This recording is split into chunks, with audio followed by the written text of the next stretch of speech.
হবিপুরের পর এবার গাজল। সিএতে আবেদন করে অবশেষে ভারতীয় নাগরিকত্ব পেলেন গাজলের শঙ্করপুর এলাকার মহেন্দ্র কুমার সিংহ ও তার স্ত্রী আরতি সিংহ।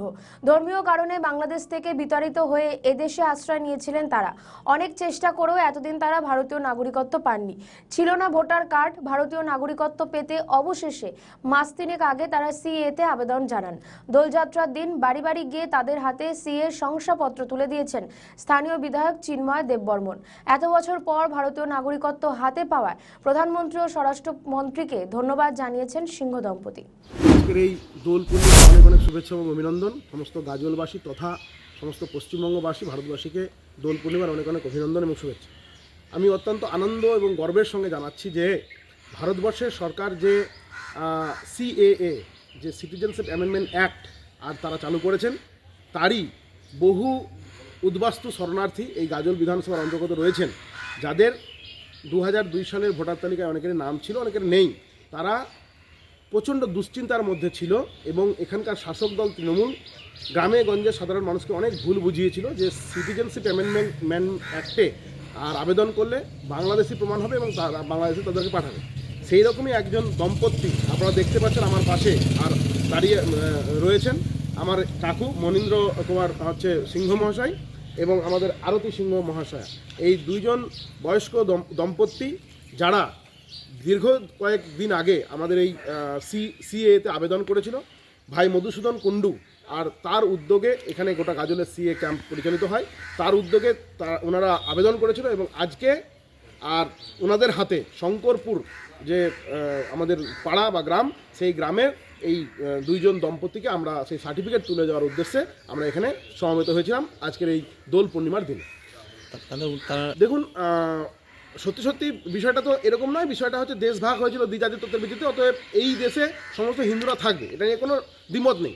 কিন্তু এই যে বয়স্ক দুজন মানুষ, তারা এই বর্তমান রাজনৈতিক পরিস্থিতি এবং এই রাজ্য সরকারের যে বিভ্রান্তি, তার ফলে তারা প্রচণ্ড দুশ্চিন্তার মধ্যে ছিল এবং আমি অত্যন্ত গর্বিত যে আমি ভারতীয় জনতা পার্টির একজন সৈনিক এবং ভারতবর্ষের সরকার যে আইনটা করেছে সিএএ, মানে যাদেরকে নিয়ে কোনোদিন কোনো সরকার ভাবেনি, কেন্দ্র সরকার ভাবেনি, সেই আজকে ভারতবর্ষের ভারতীয় জনতা পার্টি, ভারত সরকার, মোদিজির সরকার সিএ অ্যাক্ট চালু করেছে এবং আজকে ওনাদের হাতে এই শংসাপত্র তুলে দেওয়ার পরে ওনারা আজ থেকে গর্বের সহিত আর ভারতের নাগরিক হলেন এবং এই মুহূর্তটা আমাদের কাছে অত্যন্ত আনন্দের এবং গর্বের।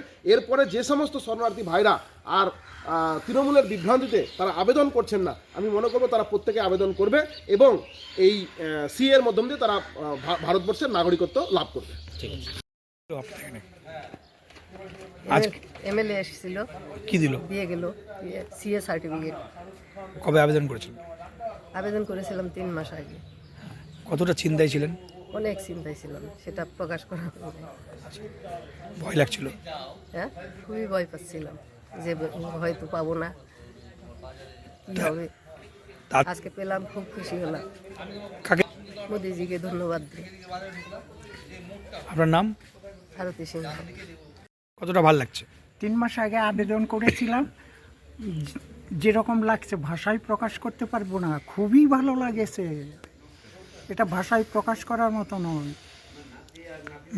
ভয় তো একটু পাচ্ছিলাম, কিন্তু এখন আর ভয় নেই, কারণ অমিত শাহ এবং মোদিজি যে কথা দিয়েছে সে কথা রেখেছে।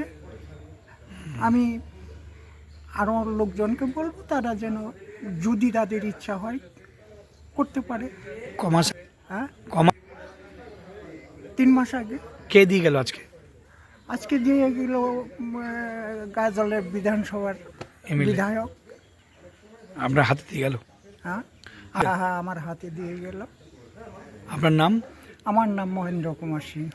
তো বিষয়টা হচ্ছে, আমি নাম বলতে চাইছি না, গাজলের যিনি আপনি বললেন যে বিধায়ক সাহেব, এমএলএ সাহেব যিনি আছেন, উনি ভালো করে জানেন বিষয়টা কি, যে এখানে আপনি সস্তা রাজনীতি করতে চাইছেন। মিষ্টি খাইয়ে দিয়ে, ফুলের মালা পরিয়ে দিয়ে তো আর এই সমস্ত হাইলাইট হওয়া যায় না। যাই হোক, উনি একটা পদ্ধতি অবলম্বন করেছেন। কাজ কি করেছেন সেটা উনি ভালোভাবে জানেন। গাজল ব্লকে শুনলাম নাকি আপনাদের মাধ্যমে দুজনকে সার্টিফিকেট দেওয়া হয়েছে। তো দুজন কেন? কোনো সিংহ পরিবার নাকি? এরকম অনেক হাজার হাজার ভাই বোন আমাদের আছে, অনেক ভাই বোন এখানে আছে, পড়োশিরা আছে, যারা ওই সিএ সার্টিফিকেট পাওয়ার যোগ্য বা পাবে, অ্যাপ্লিকেশন করেছে। কিন্তু এখানে দুজন কেন? বা এটা কি কারণটা কি, এই রাজনৈতিক রহস্যটাকে সে যেগুলো ভালো করে জানেন। সত্যি কথা বলতে কি এনারা সস্তা রাজনীতি করতে খুব ভালোবাসেন। আগামী দিনে ভোট যেহেতু আসছে, 2026 সালের বিধানসভা নির্বাচন আসছে, কাজ তো উনি কিছু করেননি। উনি মানুষের সামনে মানুষের পাশে দাঁড়ানোর জন্য কী পদ্ধতি অবলম্বন করবেন। বিগত দিনে আমরা বলেছি, কোনো সময় ফুলের মালা দিচ্ছেন, কোনো সময় মিষ্টি খাইয়ে দিচ্ছেন। আগামী দিনে যারা জানি না দাদা আর কী করবেন। মানে সত্যি কথা বলতে কি হাইলাইট হওয়ার জন্য, ক্যামেরার সামনে আসার জন্য একটা পদ্ধতি উনি অবলম্বন করেছেন, এটুকু ছাড়া আর কিছু না। আমি তো সংবাদ মাধ্যমে আপনাদের কাছে আমার প্রশ্নটা আছে, যেমন ওনাকে দেখুক বা জানুক যে আমার এখানে 2,61,000 টোটাল ভোটার। আমি যদি এসসি ভাই বা সিং ভাই ওরকম মতুয়া ভাই দেখতে যাই, এরকম কয়েক হাজার সিএর আন্ডারে পড়বে, এবং আমাদের ভাইরা অ্যাপ্লিকেশনও করেছে, সে 2 জন কেন? তো আবারও বলছি, সামনে 2026 সালের বিধানসভা নির্বাচন। এই বিধানসভা নির্বাচনে উনি জানেন যে ওনার পায়ের তলার মাটি শক্ত নেই। আমরা বিধানসভা নির্বাচনে ভালো ফল করব, এখান থেকে আমরা বিধায়ক পদটা পাবোই পাবো, এবং দিদির হাতে আমরা উপহার দেব। আর চতুর্থবারের জন্য দিদিও আমাদের মুখ্যমন্ত্রী হবেন, এটুকু নিশ্চিত। এখন সময়ের অপেক্ষা, উনি ওনার অভিনয় করবেন আর আমরা কর্মে আমাদের করে যাব, কাজ করব। হ্যাঁ, আর আরেকটা আমার প্রশ্ন থেকে যাচ্ছে যে উনি 2 জনকে দিলেন, তো বাকি লোকগুলো কী হবে? আর ভাই আমার পড়োশিগুলোকে, আর আমার ভাইগুলো কী হবে? তাদের সার্টিফিকেটটা কোথায় গেল? এটা তো প্রশ্ন থেকেই যায় না। যাই হোক, উনি সামনাসামনি বসলে খুব ভালো হবে। আমরা তো চ্যালেঞ্জ করছি ওনাকে, আমি বিধায়ক হিসাবে চ্যালেঞ্জ করি যে উনি উন্নয়নের টাকা কোথায় খরচ করেন সেটা বলুক। আর আমি পঞ্চায়েত সমিতি ফান্ড থেকে গাড়ির ব্লকটা আমরা কোথায়, আমাদের দিদি কোথায় দিয়েছে, আমাদের রাজ্যসভা কোথায় দিচ্ছে, আমরা সেখানে চ্যালেঞ্জ হিসেবে বসতে চাইছি। যাই হোক, ওনাকে ধন্যবাদ দেবো। উনি আসতে পারবেন না, ওনার সেই ক্ষমতাটুকুও নেই। ঠিক আছে। আমাদের ভিডিও ভালো লাগলে লাইক ও শেয়ার করুন, কমেন্ট সেকশনে আপনাদের মতামত জানান। আরও ভিডিও পেতে আমাদের চ্যানেলটিকে সাবস্ক্রাইব করুন এবং প্রতি মুহূর্তে খবরের আপডেট পেতে প্রেস করুন বেল আইকন।